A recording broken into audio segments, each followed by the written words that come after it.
Hello guys, for today's video, magluluto tayo ng ating ginisang kiniling, pork and beef, and tomato sauce. Ayan guys, nagisa naman ako dito ng bawang sibuyas at nilagay ko na ang ating beef and pork kiniling.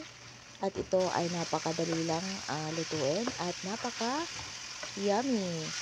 Ito guys, ganito lang ang ating pagluto. Mix lang para naman ito ay maluto ng ayos. At ito, hintay lang natin mag-light golden brown ang ating giniling. Saka natin lalagyan ng mga sangkap. Ayan guys, so halo-halo lang. And lagyan natin ng ating paminta, itong ating giniling para maalis na ang kanyang lansa. Ayan, dinamihan ko ito ng ating paminta. Yung aking ginamit dito ay durog na paminta guys. At ito na, tilagyan ko na rin ito ng beef cubes para mas malasa ang ating giniling. Ayan, mikos lang ang ating ginawa dito guys. At nilagyan ko na rin ito ng soy sauce. Ito ay mas lalong lumasa ang ating pork and beef giniling. Ayan, mikos lang tayo dito. At huwag nating kalimutan na ito ay lasahan kasi baka umalat ang ating timpla. At syempre guys, hintayin na natin at mamaya lagyan natin ito ng tomato sauce. Ayan, so hintayin lang natin magkunti ang kanyang tubig.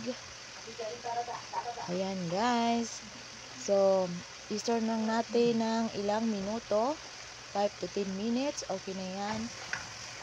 Ganyan lang ang pagluto. Yan, halo-halo lang. Yan, halo-halo lang natin.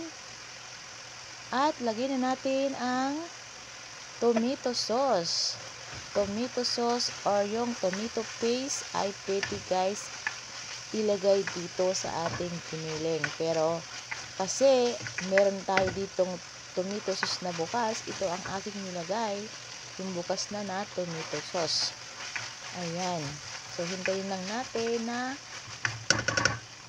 mag golden brown or mag light brown ang kulay.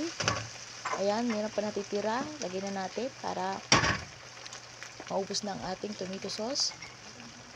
At lagyan natin ito ng tubig para maluto ng husto ang ating pork and beef giniling. Ayan. So, ang nilagay ko dito guys na tubig ay nasa half cup lang ito para hindi masyado maraming tubig kasi ayaw nila ng maraming tubig ang ating giniling. Ang ating ginisang giniling. So, ayan lang. Simmer lang natin ng ilang minuto. Hintay lang natin maluto ang ating giniling, mga giniling kasi pork and beef. Ayan. So, lagyan na natin ng konting sugar para yung lasa niya is medyo may tamis tapos alat, ganyan. Asim. Tamis, alat, asim. Pero mild lang naman. At ito na guys, nilagay ko na ang ating carrots at patatas. Ayan, mikos lang natin ang ating halo-halo at lagay na natin ang ating red bell pepper at green peas. Ayan, ganyan lang guys, mix. Ayan, hintayin natin maluto ang ating giniling. Ayan, stir natin simmer lang natin ng ilang minuto guys. Ayan, ganyan lang ang ating pagluto.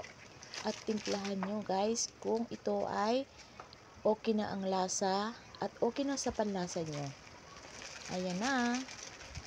So, malapit na itong maluto. At ilagay na natin ang ating pasas or raisins. Ayan. So, mikos pa rin. At ayan na guys. So, luto na itong ating ginisang pork and beef giniling. Ayan na, luto na.